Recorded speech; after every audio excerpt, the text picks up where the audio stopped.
अब यहाँ पे क्वेश्चन नंबर 20 देखिए। 20 में क्या बोल रहा है, एक्स एंड वाई जेड जो है डिविडेंड प्रॉफिट जो लॉस जो दिया गया 3:1 दिया गया रेशियो, प्रॉफिट का रेशियो जो है पार्टनर से। वाई इस फ्लोर कितना करता है, सैलरी कितनी है 42,000 है, ईयरली है, ठीक है ना। जेड क्या करता है 3% कमीशन देता है, और जो उसकी कमीशन किस पे दिया गया 12 लाख पे। 2024 में इनने क्या किया है 10% का टोटल सेल्स किया है, जैसे प्रॉफिट एंड लॉस एप्लीकेशन निकालना। इस तरह के क्वेश्चन एग्जाम में पूछे जाते हैं, इस तरीके से क्वेश्चन एग्जाम में हमेशा पूछे जाते हैं, तो इसको थोड़ा अच्छे से कर लेना है ना। और ये वाले जो क्वेश्चन है ना, ये भी एग्जाम्स में पूछे जाते हैं, वेरी वेरी आईएमपी क्वेश्चन है, ये भी आईएमपी है, आईएमपी है, और इस तरह के क्वेश्चन भी आईएमपी है ना, तो ये एग्ज़ाम में पूछे जाते हैं, तो आप इस तरह के क्वेश्चन को आप करते रहिए। अब ये वाले क्वेश्चन में देखिए, ना ही इंटरेस्ट दिया गया है, ना ही कैपिटल दी गई है, ठीक है ना। सिर्फ डायरेक्ट क्या दी गई यहाँ पे सैलरी दी गई, तो और कमीशन दिया गया है, बस सैलरी कमीशन लिखो और प्रॉफिट निकाल लो, और अपना माइनस करने पे जो भी आएगा उसको कैपिटल दो, तीनों पार्टनर्स में बांट दो, बस तो यही करना है, कुछ नहीं करना है। चलो करके देखते हैं। चलिए, यहाँ से कम कैपिटल नहीं दी गई तो डायरेक्ट कहाँ से शुरू करेंगे, सैलरी से शुरू करेंगे। सैलरी कितनी दी गई है 42,000, है ना। अब यहाँ पे सैलरी की बात क्या दी गई, 2 कमीशंस दिया गया है ना, कमीशन दिया गया है। अकाउंट कितना है कमीशन इनके पास में, कितने पर 5% कम 3% कमीशन था, 12 लाख पे था, 12 लाख पे 3% कमीशन निकालेंगे 100। कमीशन कैसे निकाला जाता है, ऐसे निकाला जाता है, और इसका इससे इंटू कर देंगे तो कितना आ जाएगा हमारे पास, कमीशन आ जाएगा 36,000 आ जाएगा ये। फिर इसके बाद क्या है, अब कुछ भी नहीं है, नेट प्रॉफिट है, नेट प्रॉफिट निकाल लो, है ना। अब नेट प्रॉफिट कैसे निकालते हैं, जब हम पाए प्रॉफिट लिखेंगे, प्रॉफिट कितना है हमारे पास में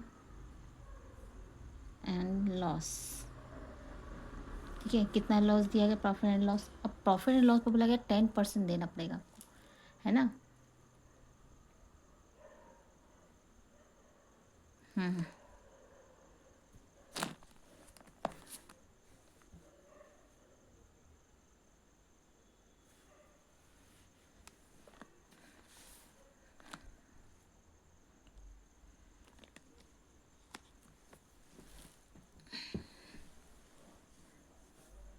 ठीक है ना।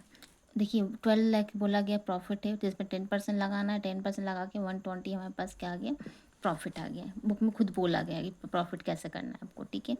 अब यहाँ पे नेट प्रॉफिट, नेट प्रॉफिट सबको पता है कैसे निकालते हैं, जैसे हमने 11th में भी किया था, इधर का प्लस करो इधर का प्लस करो, ज़्यादा को कम में से माइनस कर लो तो बस हमारा प्रॉफिट निकल जाता है।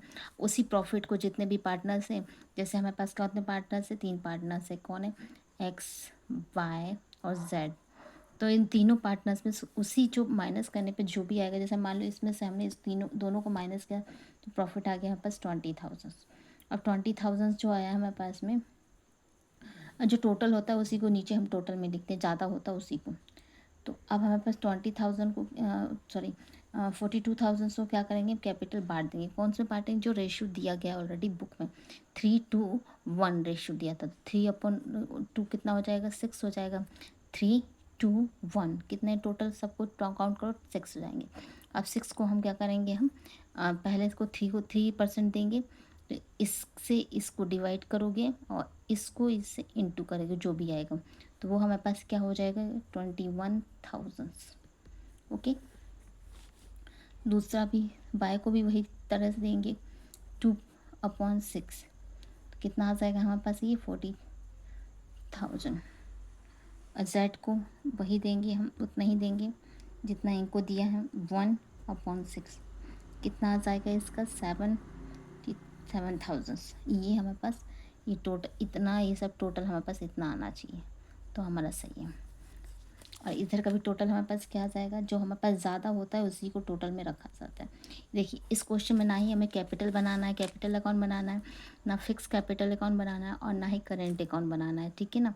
जब ये तीनों अकाउंट बनाने को बोला जाता है ना, तो क्वेश्चन में ऑलरेडी दिया रहता है कि आपको सारे अकाउंट बनाने हैं, तो इसमें सिर्फ profit and loss application account ही बनाना है, ठीक है। तो इतना समझ में आ गया तो आप मुझे कमेंट करिए इसमें कि समझ में आया कि नहीं आया। नहीं आया तो मैं दोबारा समझाऊंगी आपको, ठीक है। और आगे के क्वेश्चन में कल बताऊंगी आपको। आप लोग का डाउट था कि क्वेश्चन बन नहीं रहा है, बहुत इजी है, कोशिश करते तो बन ही जाता आप लोगों से। चलिए नए नए हैं अभी, करने की कोशिश करेंगे तो बन जाएगा ये। और नेक्स्ट क्वेश्चन मैं आपको कल कराती हूँ। चलिए बाय।